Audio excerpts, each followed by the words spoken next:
igira gatatu kandi tuyinjiyemo neza, indwi y'umugisha. Amen. Hamwe n'ibikorwa tumazemo iminsi kumbure kuri bamwe bishobora kuba bitanaboroheye, natwebwe ntibyatworoheye, ariko Imana ishimwe kuba mwaciye muri iyi mvura. Imana ishimwe cyane. N'ibindi byose byabereye inzitizi, ariko mukabirengana mukaba mu nzu y'Imana. Imana ishimwe cyane.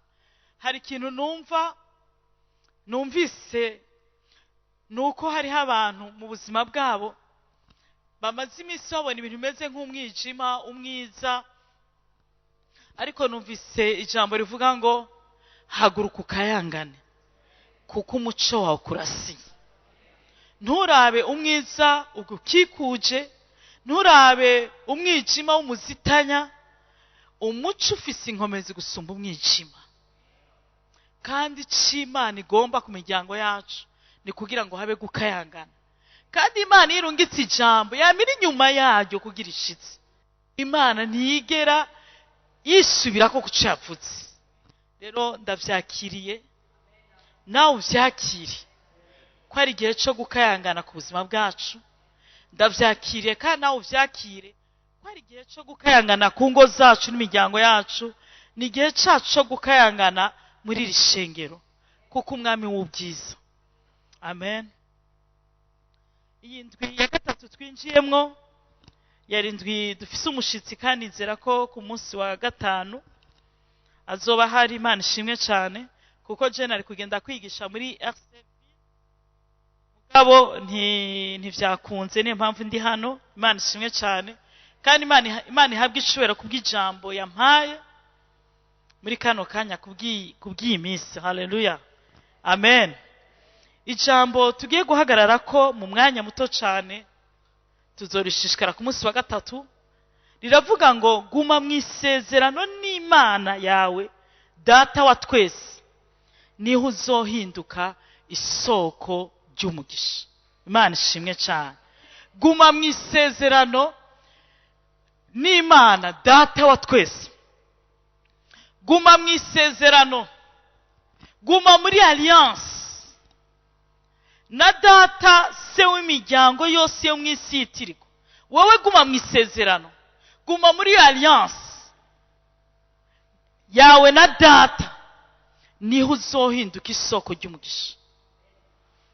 Kenshi twifuza imigisha, kandi iyo dusengera imiryango yacu n'ingo zacu n'ishengero n'igihugu, tuba dusaba Imana ngo iduhezagire.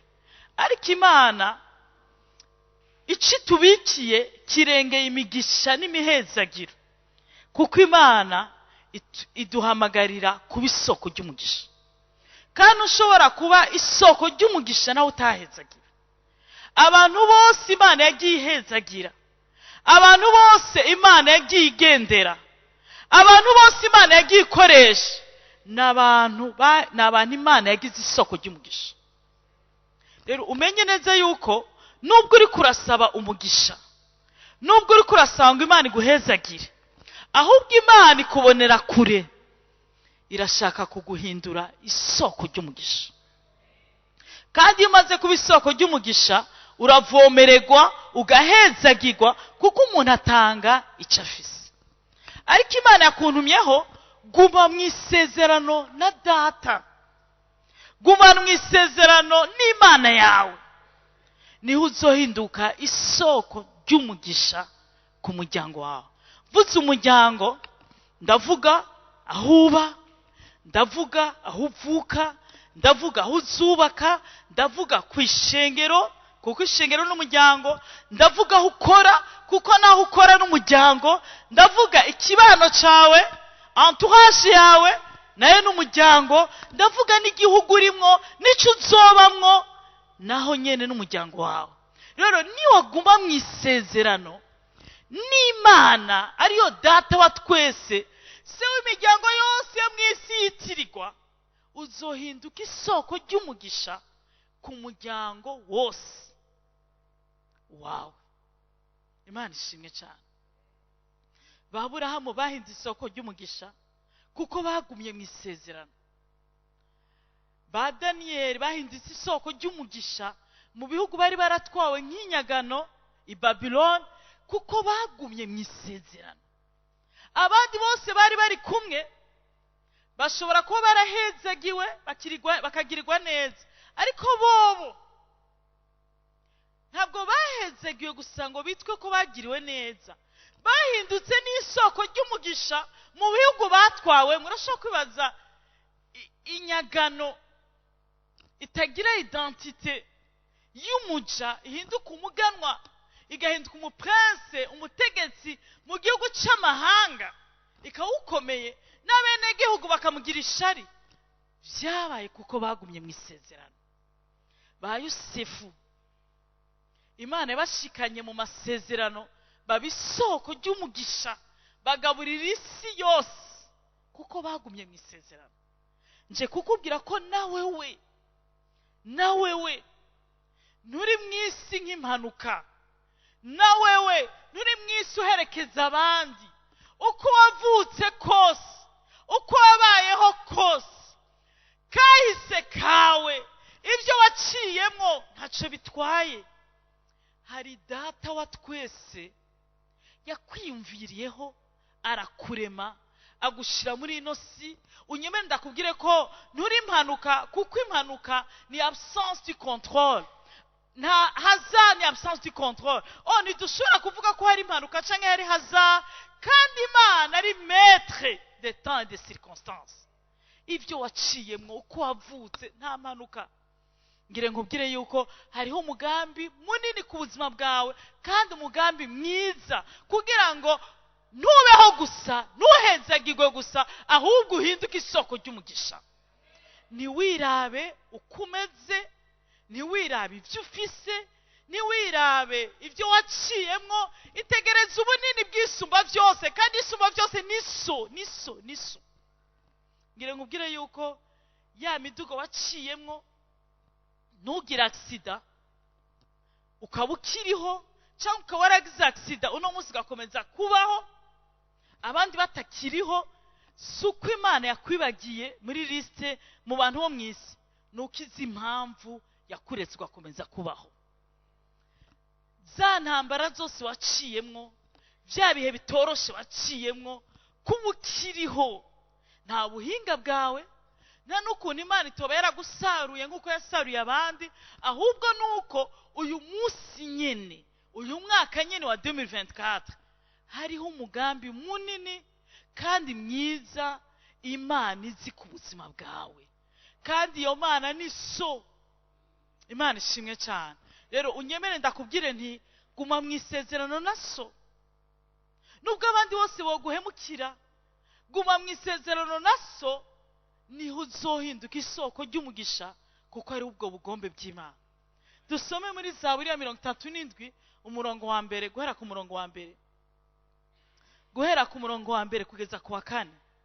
Psalm 37 handitswe ngo, ntugahagarikwe umutima n'inkozi z'ibibi, kandi ntugagirire ishari abakora ibyo kugabitanya.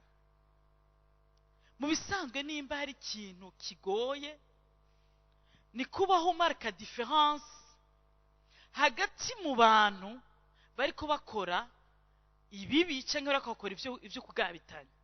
Mu bisanzwe ikibi kirandukira gusumba iciza, kandi gituma ikibi cyandukira gusumba iciza nuko kameremere kacu karareponda cyane ku kibi gusumba ku ciza. Niyo mpamvu ikibi turaba influence, turandura ikibi gusumba kwandura iciza. Turaba influence n'ikibi gusumba iciza, kuko aka kameremere kacu ni karakizwa kandi kazokizwa. Niyo mpamvu nta yindi affaire ugirira kameremere uretse kukica. Niyo mpamvu Bibiliya ivuga mu Bikorose 3:5 ngo mwice ingingo zanyu z'imibiri ziba mu isi. Bibiliya idukonseya kwica, kugirira genocide ingingo zacu z'imibiri zama zimotegwa n'ivyo mu isi, canke zinuranura mu isi ngo muzice. Kuko kameremere kama kumva cyane ikibi gusumba iciza. Iyo hageze ku ciza aka kameremere k'umuntu kararesista, ariko ikibi usanga wacinjiyemo. Niyo mpamvu n'umuhizi adakwegwa n'ikibi ugasanga aguma ahagaze mu ciza. Niyo mpamvu Imana yishimiye Nowa, kuko mubo murunganwe rwa Nowa bose bari bamogororeye ikibi. Imana yicuza icatumye irema abantu, ngo ariko Nowa we Imana iramushima. Icatumye Imana ishima Nowa nuko Nowa atigeze aba influence ya marque différence, agaharanira kuba mwisezerano n'Imana yiwe ntiyandukizwa n'abandi, kandi vyatumye Nowa ahinduka isoko ry'umugisha ku rugo rwiwe, ku muryango wiwe no mw'isi. Hari umuntu anyumva? Haleluya! Abantu bose bari bararemwe mw'isi bamugorera ikibi, bahetamira ku kibi, kandi birumvikana kameremere karareponda ikibi gusumba iciza. Ariko Nowa ntiyaba influence mu kibi, aguma mu isezerano n'Imana yiwe, aguma mu kugororoka, aguma yubaha Imana. Bibiliya avuga ngo Imana iramushima. Imana ishimwe cyane. Niwaguma mu isezerano mu gihe abandi bariko baba mu biyeyuramutwe, ariko wewe ukaguma mu isezerano ntutimamukwe. Mu gihe abandi bari mu manyanga, ariko wowe ukaguma mu isezerano ntube corrompu. Igihe abandi bari mu macakubiri no mu rwango, ariko wowe ukaguma mu isezerano ukahitamwo urukundo, ugahitamwo imbabazi. Mu gihe abandi bari mu busambanyi no mu kwifuza no mu guhemuka, ariko wewe ugahitamwo purete, ugahitamwo kugororoka, Imana izogushima kuko ubura umuhizi. Imana ishimwe cyane. Amen. Ubura umuhizi. Ijambo ry'Imana rivuga ngo ntugahagarike umutima n'inkozi z'ibibi n'abakora ibyo kugabitanya n'abantu ntukanabagirira ishari. Gati yo banakijijwe, nanje mba narubatse etaje. Ngira nkubwire neza yuko abubatse etaje bose ntabwo bakoze ibyaha. Data wa twese azi ibyo dukeneye, igihe kigeze azobikora. Ntukagira ishari ngo uvuge ngo iyoba ntakijijwe abantu nibongenderaho. Ngira nkubwire so mwijuru akubona nk'imbonero yiwe. Biravuga ngo uri imbonero y'Uhoraho, ugukoze wese abakoze ku Mana arakurinda. Kuba uno munsi bagukoraho na Yesu yarakozweho. Ntugahagarike umutima ngo ugire ishara abakora ibyo kugabita, ubwo ati iyoba ntakijijwe nanje mbafise uwo dukora n'ivyaha, mbafise inshuti, mbafise umuhabara, mbafise umukopine tubana mu vyaha, ariko ubu biranagoye, niyo noshaka kubikora bahava babimenya. Ntukabagirire ishari. Imana izokubakira, Imana izoguha umugabo mwiza, Imana izoguha urugo rwiza, Imana izoguhemba. Ngira nkubwire yuko ukugororoka kurahemba. Imana ishimwe cyane. Ntukagire ishari inkozi z'ibibi n'abashitsi kugabitanya ngo uvuge ngo abandi bose bafite amafaranga, ariko jewe ndakenye mu Mana. Ijambo ry'Imana yavuga ngo ndinze ngana gutya none ndashaje, naho nigeze mbona umugorotsi yahebye canke uruvyaro rwe rusegereza. Data wo mwijuru arazi ivyo ukeneye. Data wo mwijuru arazi kubitanga mu gihe gikwiriye. Ntugirire ishari abakora ibyo kugabitanya, kuko bazotemwa vuba nk'ubwatsi, bazokuma nk'uko imboga zitotahaye zuma. Mu yandi majambo, iyo ubona umunyabyaha ashitsa ibyo kugabitanya kwiwe, ubona atotahaye, ubona ubona amerewe neza, ubona aguwe neza. Iyo ubona ubuzima bwiwe ubona yorohewe. Ariko ijambo ry'Imana avuga ngo bameze nk'ubwatsi bwa gazo. Umunsi umwe uzosanga barumye, umunsi umwe uzosanga baratemwe. Byumvikana neza yuko umwansi misiyo ni yayindi nyene, ni kwiba, kwica no gutikiza. Ntukabagirire ishari.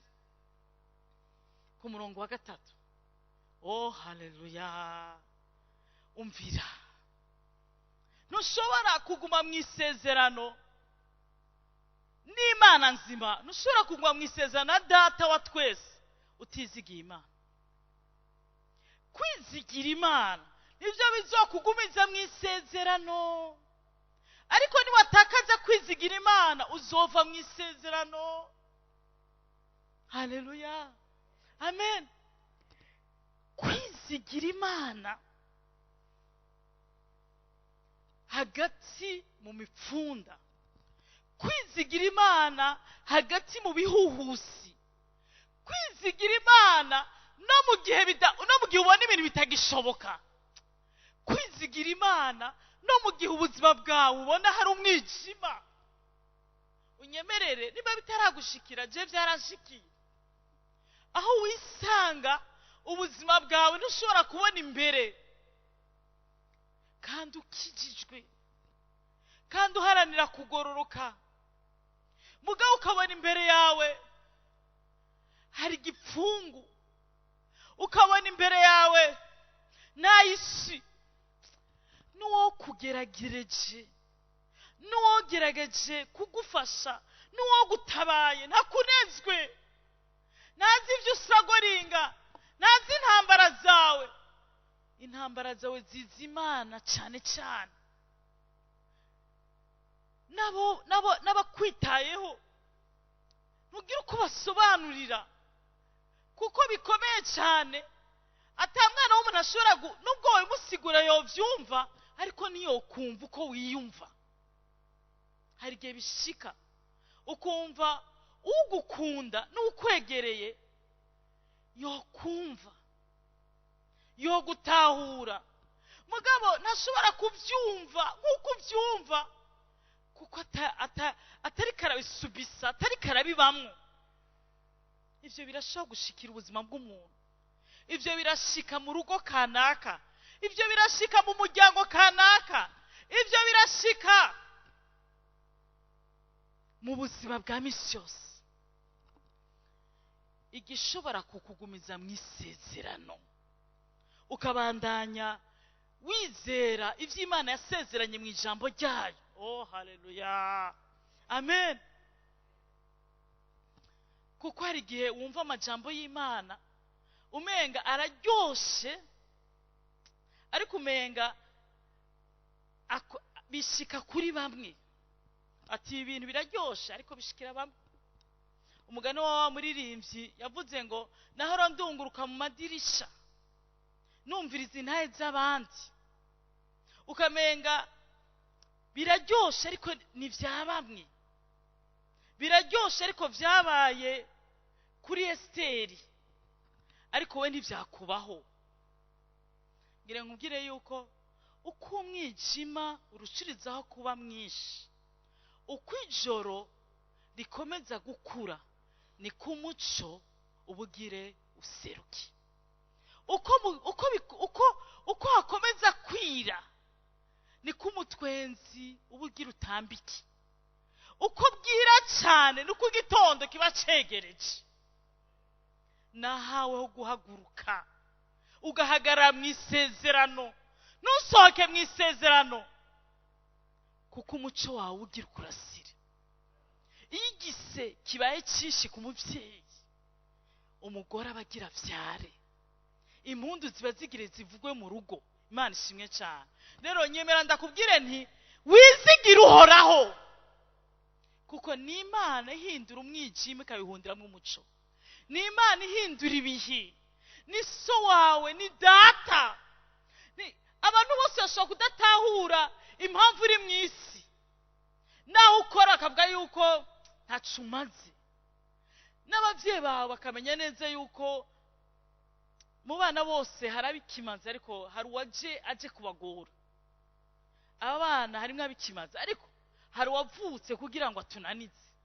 Birashoboka yuko hari comme fardo n'umuryango wawe kubona nka fardo, birashoboka, birabaho, ariko unyemere ndakubwire ngo wizigire uhoraho. Haleluya. Wizigire uhoraho, ukora ibyiza.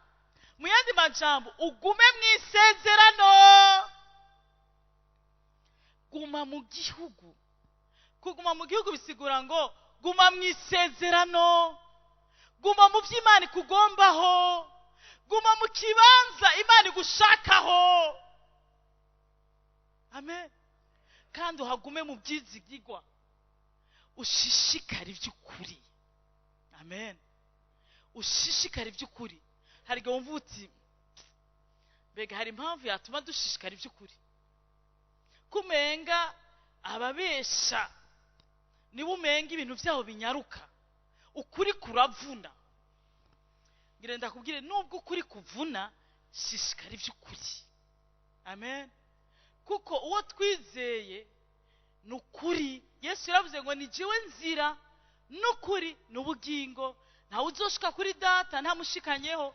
Ntuzoshika kuri data udaciye mu kuri, kandi udaciye ku nzira ari we Yesu, kandi niwe bugingo. Icya kabiri, ntabwo uzokwakira ibyo data agufitiye utagumye mu kuri, mu isezerano. Imana ishimwe cyane. Ku murongo wa 4,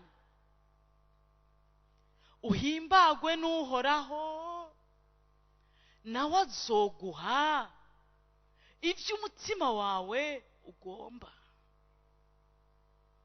Igihe nakizwa nari umu adolescent, kandi kuko nari mfise imyaka 14, icyo gihe abari abarokore bari abantu basa n'abantu batagezweho muri society. Bari abantu basa nabi, bari abantu batemegwa. Naho n'amashingiro twasengeramwo yari ahari, yari make wasanga afise isima, yari make wasanga afise n'agapiano. Abo twagendana bamwe wasanga ari abantu basa n'abadasesutse, n'abantu badafise amafresher. Mugasanga abibereye mu gipagani, abadakijijwe kandi bita abakristu, bikorera ivyo bigombeye. Surtout ko cari igihe ca crise mu gihugu muri 94, 95, 96, 97.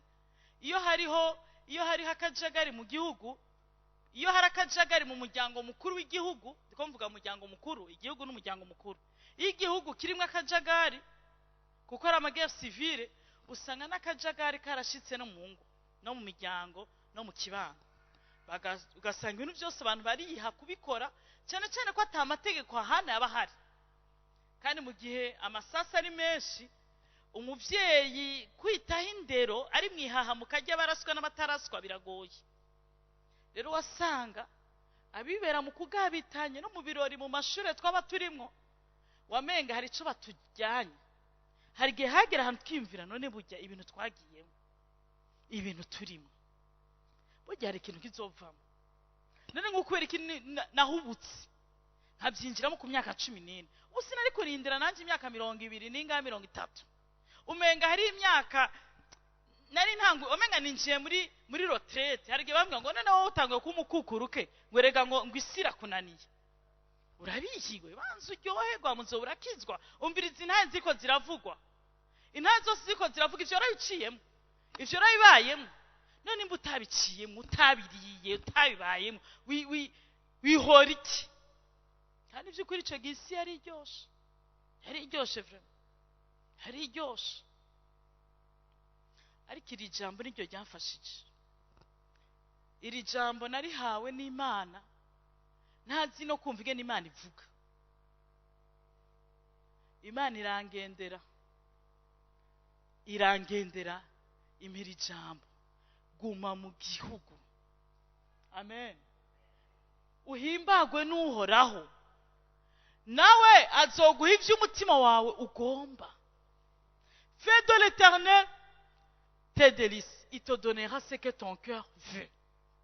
Imana ishimwe cyane. Amen. 1 Samuel 2, 22 à 26, cyaturangiza. 1 Samuel 2, 22 à 26. Inkuru y'umuhungu witwa Samuel. Imana ishimwe cyane. Haleluya. Amen.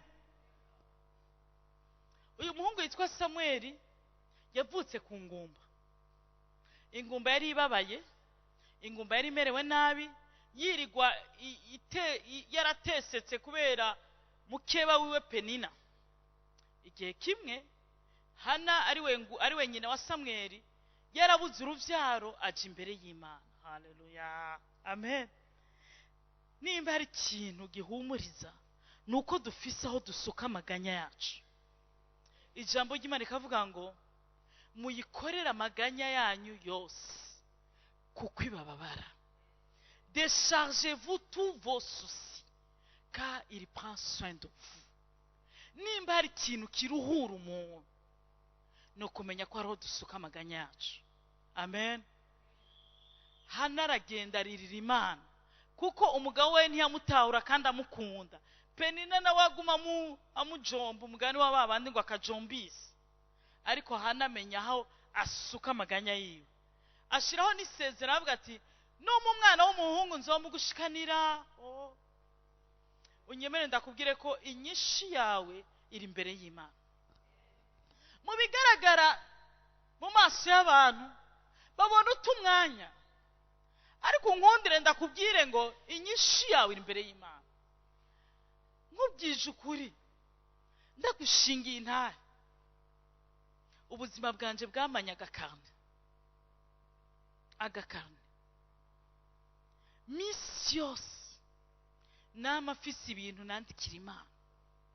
Igituma nandikira Imana kuva ku myaka 14 kugeza ku myaka iri imbere n'ubu nkiyandikira, nuko nigeze kubaho mu buzima ntarakira ishavu no mubabaro. Sinari nzi kuvuga, nigeze n'imbere y'Imana narakoma induru teremake naba ndemerewe no kubwira Imana bikanga. Hari abantu b'abanyantege nkengira nkanje bihora bishika, ukagera imbere y'Imana kandi wagiye gusenga ukazitangura kurangana. Nuko byashikiye mu myaka ya mbere ikizwa kubera kuremegwa no kubabara ngo nagiye gusenga. Citse mu nzu y'Imana, ya filime yose ikacipasa imbere yanje, byari byose byantwaye imbere y'Imana. Kaca numva ndarushe, kaca ntwagwa n'ivyo bibazo nyene. Urumva kaca nja muri ya filime nyene yantwaye imbere y'Imana, kaca ntangura kwiyumvira kandi nagiye gusenga. Kaca nti Imana ndaje imbere yawe, waravuze ngo ivyo tugomba byose tubikumenyesha, nje kukubwira. Nitangura kuvuga ngo nje kukubwira, kaca ntangura nkarira. Muri uko kurira nkaheza natwawe mu byimviro, gasubira ngatwago mu nyuma nke mu Imana. Burya Imana no mukansira wa mbere. Haleluya. Abantu bose bazi ibintu bya cure-dame canke b'abakansera canke b'abaterapeute, iyo uri kumwe n'umuntu atagishobora kwexprima hari gumubwira uti vyandike. Buri Imana no mukansera n'umuterapeute wa mbere. Imana ikira mwe mu Imana aranyobora, numva mutima wanje ngo andika, ntabwo numvise ijwi ariko numva mutima wanje kintu nkwiye ngo andika. Ndandika 12 page ndayiheza. Ndandika.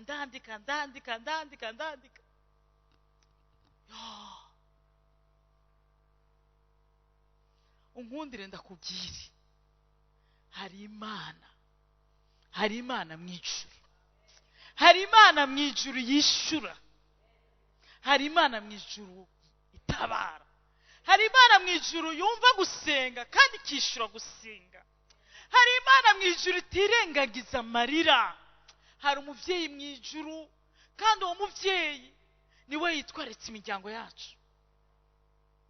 Inyuma y'imyaka myinshi iyi ntaye nama ndayibashingira intahe kenshi, umuntu umwe aratwizeza ngiye kuvyara umwana wanje w'imfura, kwera nagwara kenshi, amahera yaraheze muri assurance y'umugabo wanje haba ku kazi yaraheze, arambwira ngo hasigaye 28,000. Mumba ngo sigaranye 28,000, ndacayibuka 28,000 muri 2000 mu mwaka wa 2000 ndacibuka iryo jambo yambwiye rya 28000 sindagibagira. Ndavuga 28000 umuntu arayivyaramwo arayiguramo impuzu ngo kubera ibintu byinshi bamukase. Ariko haboneka umuntu umugira neza wa hafi aravuga ngo akira amafaranga 100,000 mugende mugura ibintu, nimumara kugura ibintu ivyo nimwamara kugura ibintu nimwakesha nzobazana ibindi. Ndaryoherwa cyane, ndaryoherwa gose. Surtout nangiye ko umwana wanje ari muzima mu nda, ariko ica kabiri sinafise ingorane y'amahera yuko nzovyara. Banye umuntu nizigira umuntu, ariko hageze uwo muntu arabikora abicisha ku bandi bantu, abicishije ku bandi bantu, abo bantu ntibabiduha, ntivyagenda nkuko tuvyiteze, nkuko nari ndavyiteze. Shambona kuri tiriwari y'agatanda kanje kaniri kudushugwe nanditseho imitwaro ya mariage yanje, kuko igihe twakora ubukwe baravuga ati kwereka imutwaranye muri abantu bato. Ico gihe yarafite amashuri ataraje muri universite, nanje ntaraje muri universite. Umuntu umwe wa hafi arambwira ngo dejuru ubusa, none ugira urongogwe n'ubusa, none ubusa buteranije ubusa muzocika iki? Hama kubera ubwoba bwinshi burya hari igihe umuntu agufatira mu menshi ukabara n'icyo wishura, kiravuga ngo tuzobusa bubiri. Ndibagira no kumubwira yuko hariho Yesu ari rimwe, kiravuga ngo tuzobusa bubiri vraiment. Ngona no busa bubiri, ngona no kuri kijuju ubusa bubiri buruta ubusa bumwe gute? Tellement que vous savez umenga hari kigwiri oro 0 plus 0 c'est déjà 0 mugashigo ngo de 0. Urabona hari igihe bikunaniza ingorane zikakuremera n'ibiharuro bigahera n'ivyo wize byose bigahera. Ariko ubundi naye kumubwira nti hariho rimwe riri hagati yacu ni Yesu. Tumaze ico gihe cyandandika ndabwira Imana, urabona abantu bose bari ko baradutuka ngo turi ubusa buteranije ubusa, ndakwinginze cyandandika rero ivyo nshaka, ndasaba Imana ivyo nshaka. Baramwa ngo kwanza wewe wavukiye muri Sisi mu Ngagara, ubu rero ugiye kuba hehe? Batanga kumbwira iyo nzoba. None iyo Mana yanyu basubiza inyuma canke kandi yari umupagani canke bakura mu bwiza ibashira mu bundi bwiza. Mugamwe wowe Imana yawe igukoresha marshana, sinabwamenye neza ko muri marshanariere naho hari irembo. Ubu nta muntu yobimbwira, kuko n'igihe Imana ibirikira gusubira, n'igihe uri muri marshanariere hari igihe Imana yemera ukagira marshanariere kuko ari umuryango inyuma. Ariko ico gihe nari muto mu kwizera, barabimbwira nkabona neza ndi muri marshanariere, bakabimbwira nkabona neza ko hari Imana isubiza inyuma. Ariko kubera ntari inzu kuri sinabwamenye ijambo ry'Imana, sinabwagendana na Yesu, ariko ndakunda Imana. Haleluya. Mu buto bwacu mu kutamenya n'umuvyeyi, uramaze kubona ingene umuvyeyi azi gutreta akana gato k'uruhinja, akamenya gutreta umwana muto, umujene, umukobwa akuze, umuhungu akuze. Imana n'umuvyeyi. Imana yumva gusenga, ndandika uzi binanditse vya mariage, naranditse ndavuga Imana ndashaka kuba mu Ngagara muri Sisi nyene na portail ya rouge ku irembo, kandi abantu bari bafite portail bari bake, na clôture ndavuga na clôture nziza iri clôture, ndavuga byose, ndavuga ngo n'amashugwa amapo ndayivuga.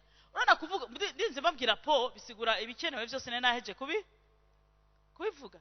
Ndavuga ngo na televiziyo, ibintu byose nta na kimwe ntanditse, ni radio na frigo ndavyandika. Vuga Imana ntavyo nzosaba umugabo, nta n'icyo nzosaba abantu, nzobisaba wewe bikore. Mpejeje kuvyandika, Imana inkorera igitangaza. Amen. Ivyo nasavye byose irabimpa, kiretse televiziyo, kuko mu nyuma namenye neza igituma yanyimye televiziyo. Nakunda televiziyo, iyo nshikira mu rugo nsanga televiziyo, nari kuba umugore wa televiziyo gusumba kuba umugore w'umuntu.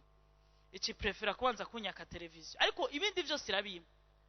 Kaga kane rero ico gihe nako ndondera uburyo bw'umwana, kaga kane nza ndakabona. Amaherezo y'inzira ni muhira. Haleluya. Wa amaherezo y'inzira ni hehe?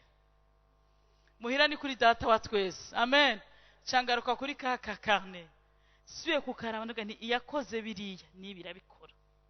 Amen. Candandika ivyo nkeneye. Ndavuga nti Imana, je sinzi ibintu by'abana, ariko liste bampaye niyi. Muga ngusabe umpe vyiza cyane, kuko wowe usumba uburyo abantu bose. Umpe ivy'agaciro bizitirirwa wewe. Umpe ivy'icubahiro. Nja mu Banyefeso 8, ibishimwa, ivy'ukuri, bitunganye, ibiri digne de louange, abari vyo twiyumvira. Nivyo niyumvire rero, bari vyumpa.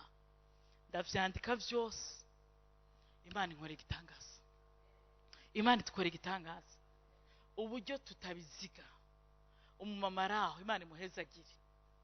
Arampamagara arambwira ati, ndazi neza ko wamaze kugura ibintu by'umwana, kuko umwana wa mbere baramushuhira. Ndazi ko vyuzuye.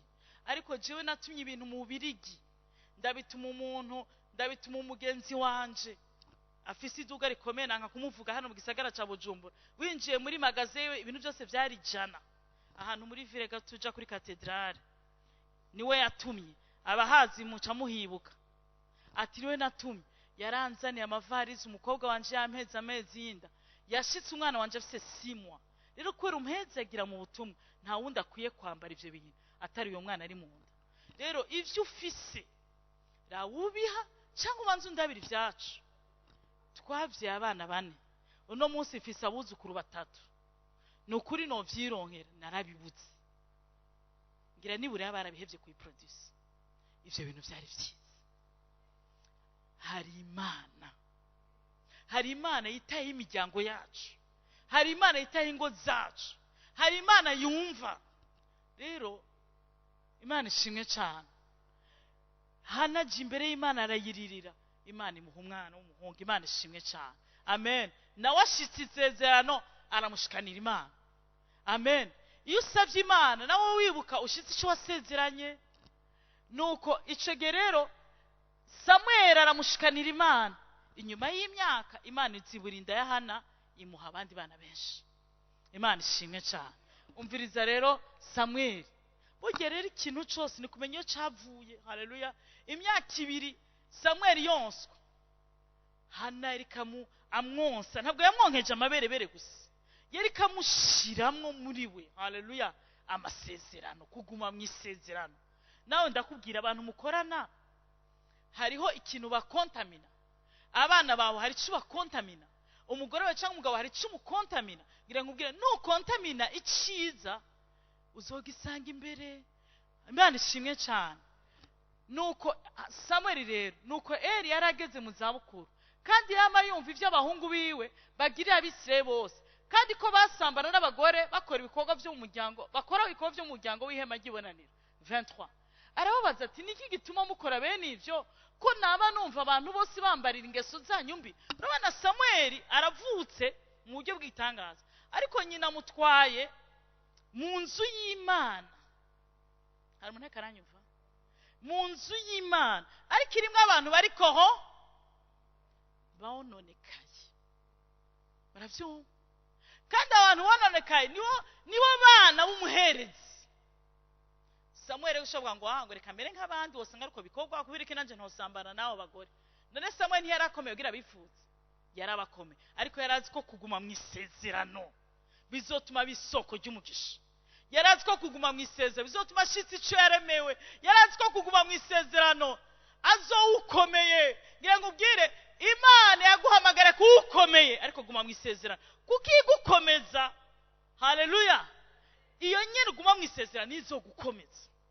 Amen. Eli abana be bakora ibyaha arabahanura ateka abana banje ivyo numva bavuga kuri mwebwe si byiza, kandi muracumuza abantu buhoraho. Uwo ni Eli. Babandi bamariko baravuga ngo si byiza abana. Hariho abarongozi badakunda kwiteranya nabo barongo. Ngire babwira Imana ntizotwara mwijura abantu bari gentil. Haleluya. Imana izotwara abantu bagororotse. Ntukavuga ngo je sinshaka kwiteranya n'umugore wanjye. Hagarara mukuri. Umwubaho umukunda ariko hagarara mukuri kw'ijambo ry'Imana. Ntukavuga ngo je sinshaka kwiteranya n'umugabo wanjye. Je sinshaka kwiteranya n'abana banjye. Hagarara mukuri. Guma mu isezerano y'urugo rwanyu ruzo isoko ry'umugisha. Ngo je sinshaka kwiteranya na fiancé, urumva ni fiancé, urumva ni guma mu isezerano. Haleluya. Kuko uwo nyene wanka kwiteranya zo guhemukira tota. ariko Imana yo ntihemuka. Amen. Nico Eli yabwiye abana biwe ati umutima umuntu niyacumura ku wundi, niwapfuma basucumura ku mwana w'umuntu, Imana ishobora kubuzuza, ariko uwocumura kuhoraho ninde yomuvugira? Murumva igituma dukwiye kuguma mu isezerano. Ninagucumuraho cyangwa kancumuraho, Imana izotwuzuza. Amen. Ariko ninahemukira Imana, ninde azonyuzuza? Ninde azomvugira kuyo nahemukiye? Guma mu isezerano rero, guma mu isezerano, niho uzoba isoko ry'umugisha. Reka kurondera kuba gentille, reka kurondera kuba umwana mwiza kuri bose. Wewe guma mu isezerano n'Imana ariwe data wa twese.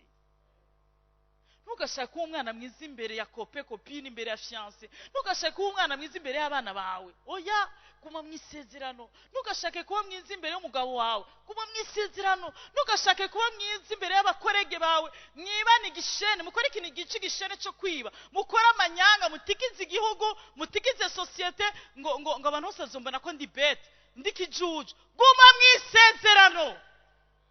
Yosefu yagumye mu isezerano, yemera kwiteranya na muka Potifari. Imana imushizeho amasezerano.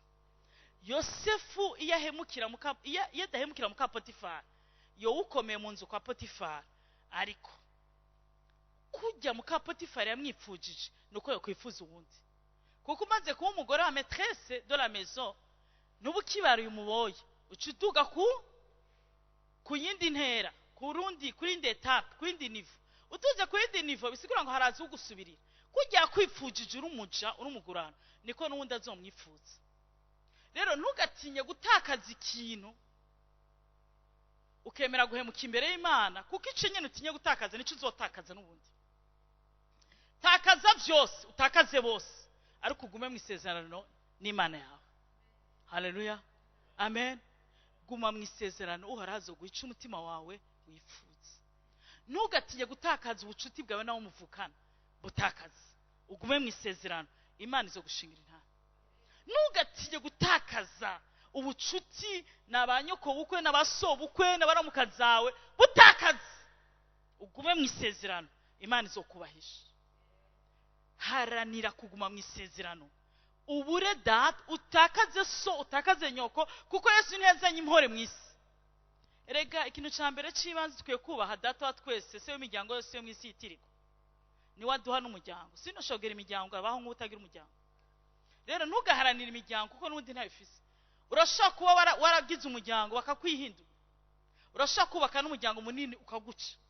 Ariko gumana na so mu ijuru, ni wazoguha, ni wazogushimangira aho uzoja hose. Imana ishimwe cyane. Amen. Eravuga ijambo ry'ubwenge. Ni wacumura ku muntu, Imana ishobora kubuzuza. Ariko ni wacumura kuhoraho, ninde azokuvugira? Guma mu isezerano, niho uzoba isoko ry'umugisha.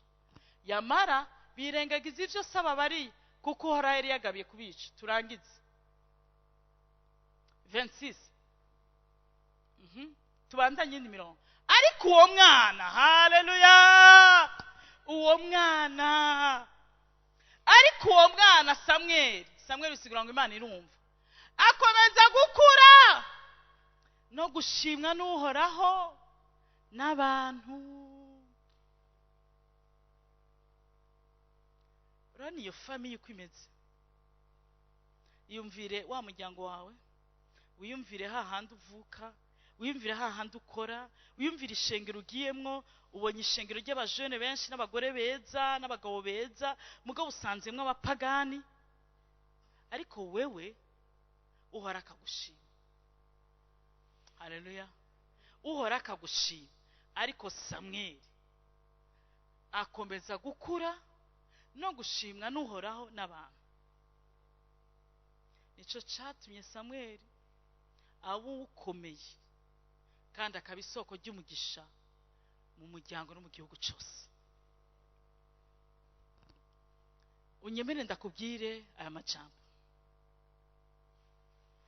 Samweli siwe yari guhinduka umuvugishwa akomeye mu gihe ciwe. oya, ariko nuko ari we yagumye ku isezerano. Samuel siwe ari guhinduka usuka amavuta ku bami, kandi Imana ikaba ari wiganiriza, akimika n'ingoma ya Dawidi. Imana ikamubwira akababaro, ikamubwira n'umunezero. Ntabwo yari we, ariko nuko yagumye mu isezerano. Abari byabo, abategerezwa kubironka kuko ari abana b'umuherezi ba hafi, barapfuye, n'umuherezi arapfa. Ariko Samuel yabaye ico yabaye kuko yagumye mu isezerano. Urugo uvukamwo, aho wakuriye, aho wagiye kubaka, umugabo mwubakanye cyangwa umugore mwubakanye, aho ukora n'ishengero urimo, abakwegereye, birashoboka yuko ari abantu bataguma mu isezerano, ari abantu bahemuka atanyanduruko, ari abantu babivamo. Kuko abakristo ni benshi muri kino gihe, abitwa abakizwa ni benshi, kandi bose barahemuka, benshi barahemuka. Ariko wowe nje kukubwira, Imana yakuntumyeho, guma mu isezerano. Ni wowe nyene uzohinduka isoko ry'umugisha, ni wowe nyene uzohinduka umuti, ni wowe Imana izocamo. Kandi nimba yaraciye muri Samuel, nawe izogucamo. Nimba yarahinduye isoko ry'umugisha Yosefu, nawe izobikora. Nitoranya ku butoni. Ntuyimvire icyo abantu bakwiyumviraho, urabatakaza. Imana izobagarukana niyakugira neza ikakubahisha. Ariko ntukarondere kubarekipera, kuko n'ubundi aba bantu gerageza kurekipera ntawe ufise. Erega b'Imana itaguhaye ntawe ufise. Batakaze, ariko ugumye Imana yawe izobazana, kuko bazoba kurondera kandi bagukeneye. Yosefu yagumye mu isezerano. Nivyo yari yaratakaje bene wabo bamusuzugura, mugaguma mu isezerano. Bene wabo baramusanze, na Sara musanga, bose baramusanga. Uyu munsi ngire nkubwire, abagusuzugura ashaka kugusanga, ariko ugume mu isezerano na Data wa twese, niho uzohinduka isoko ry'umugisha. Wibagire ko ata diplome, wibagire yuko bikugora mu ishure, wibagire ko akazi karangiye, uvyibagire, ariko ufate Imana nka so, kandi ugume mu masezerano, izogushitsa amasezerano yose. Ni izina rya Yesu. Dusenge. Reka dusenge. Mana yacu, Mana igira neza,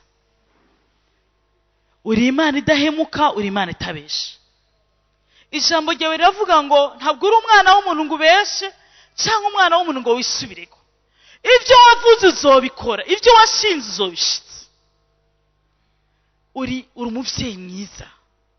Umuntu wese ari hano n'abariko baratwumva, ubafiseho umugambi munini kandi mwiza. Nta numwe ari impanuka muri ino si. Umuntu wese ahari kubw'umugambi wawe. Ndasenga mu izina rya Yesu Kristo, ukomeze amavi arenganutse, ukomeze amaboko acitse intege, ushoboze umuntu wese kuguma mu isezerano, kugira ngo abe ico wamuremeye, ahinduke isoko ry'umugisha. Urakoze kubikorera umuntu wese ari hano. Imbabazi n'ubuntu bwawe bibe ku muntu wese yahemutse, kuko uri Imana ikunda kugira imbabazi. Nkemu w'Imana, dushimangire, dukomeze mu masezerano. Ndazi neza kuzoduhindura isoko ry'umugisha. Uturinde kuba influence mu kibi, ariko nkuko Nowa wamushimye mu runganwe rwiwe, Samuel nawe mu runganwe rwiwe agakura ashimwa nawe kandi agashimwa n'abantu. Turabigusabye, natwe turabana bawe. Uduhe ushoboze umuntu wese kuguma mu isezerano, abeho ashimwa nawe kandi ashimwa n'abantu. Urakoze kumva gusenga kwacu, ubane n'umuntu wese agiye gutaha, ucinzira hatari inzira. Urakoze papa wo kwizegwa, gutunganya ibidatunganye byose. Ama contre-attaque yose turahandanire sans effet. Turakwereka indwi igira gatatu. Mana turasavye duheke, nkuko wabanye natwe mu ndwi ya kabiri, ariko ubana natwe mu ndwi ya gatatu. Uduhe manu, uduha amazi yawe Mpwemu Yera, utugenderere mu nzozi, utugenderere dukanuye, dusomye ijambo ryawe, duhishurirwe, uhumura amaso yacu, twumve ijwi ryawe ko tutigeze kuyumva. kandi ibyo umuntu wese asengera ubuzima bwe n'urugo rwe n'umuryango we abibone bishika. Uri Imana yumva. Mwami Imana, ndabishingira intahe, urumva, urishura.